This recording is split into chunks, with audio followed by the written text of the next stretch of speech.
Pozdrav ljudi i dobrodošli u naš prvi vlog. Uskoro se za sve ljubitelje automobila sprema jedan poseban događaj, a to je H+ rally za koji smo dobili pozivnicu. Trajaće od 6. do 8. augusta, te će ruta ići Sarajevo, Zagreb, Beograd. I upravo na taj rally idemo sa ovim vozilom Porsche Cayenne Coupe.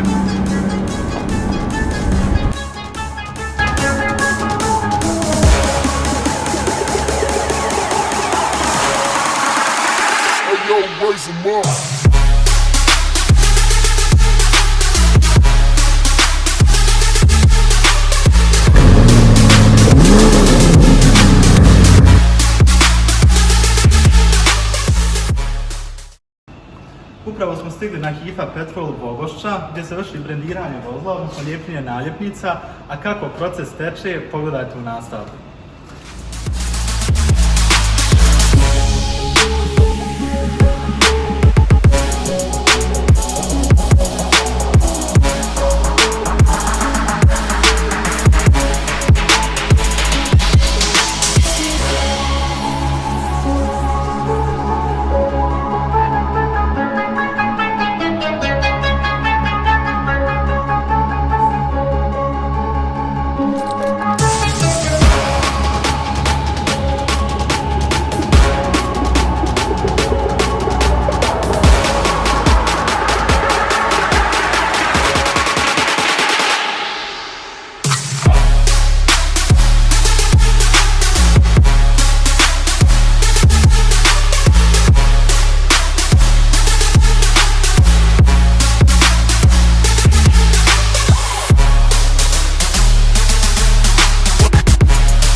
Upravo smo završili brendiranje našeg vozila, te ovu priliku koristim da vas upoznam i sa drugim vozilima koja često stoje parkirana ovdje na HIFA Petrolu u Bogošći.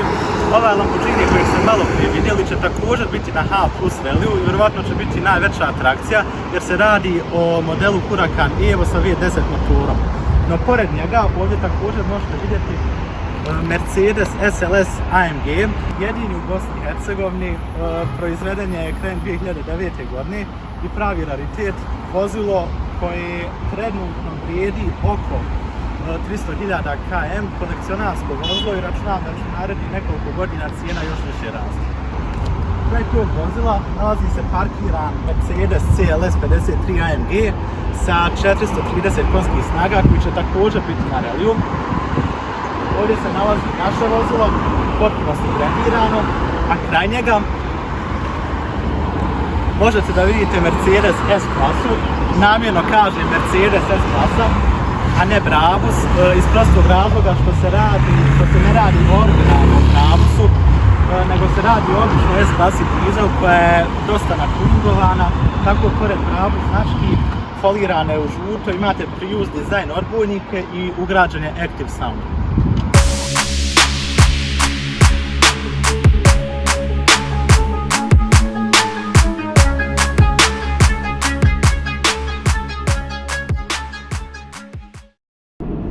Upravo smo završili sa brendiranjem vozila i moram reći da mi se stvarno sviđa kako je ispalo.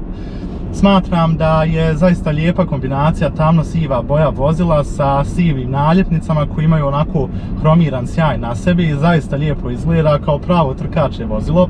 Nedavno je u Sarajevo došao i One Life Rally koji je jedan od najvećih i najboljih relija u Europi takvog tipa. Neki su možda već primijetili sličnost između naljepnica koje se koriste na vozilima koja idu na H+ rally i onima koja su bila na One Life Rallyu. A to ima jedan posve jednostavan razlog, a to je da je HIFA Petrol, odnosno H+ goriva, su bili sponzori One Life Rallya i H+ rally je u suštini na neki način zamišljen da bude One Life Rally, ali light verzija. H+ rally je u suštini veoma sličan One Life Rallyu, jer su nastali na osnovu iste ideje, a to je da se okupe luksuzna i sportska vozila, te da se s njima napravi jedan road trip. i H plus rally je upravo tako zamišljen.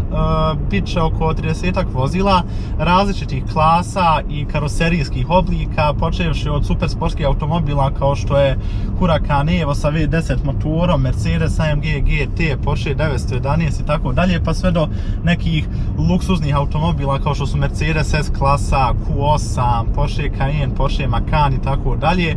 S tim da otprilike trećina vozila zaista otpada na Porsche vozila. Polazak je 6.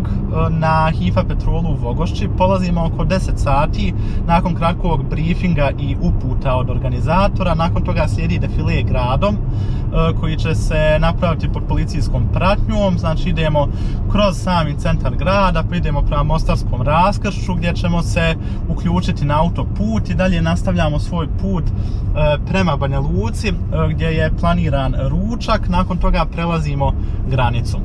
Prvobitni plan je bio takav da ćemo imati jedan track day, odnosno dan na stazi, to na stazi Navak u Srbiji. Međutim, radi pooštravanja mjera uslijed korone, to nije bilo moguće, pa su organizatori smislili jedan alternativni plan, tako da nećemo ići na Navak, nego idemo na Grobnik koji se nalazi u blizini rijeke.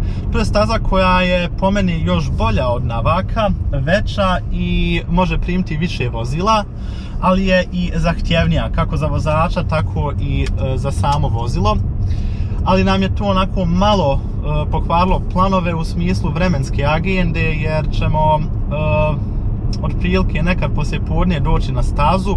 Nakon završetka vožnje po stazi idemo prema Zagrebu. Ukoliko uračunamo još gužve na autoputevima jer je sezona ljetovanja, očekujem da ćemo u Zagreb doći tek u kasnim večernjim satima gdje je planirana večera.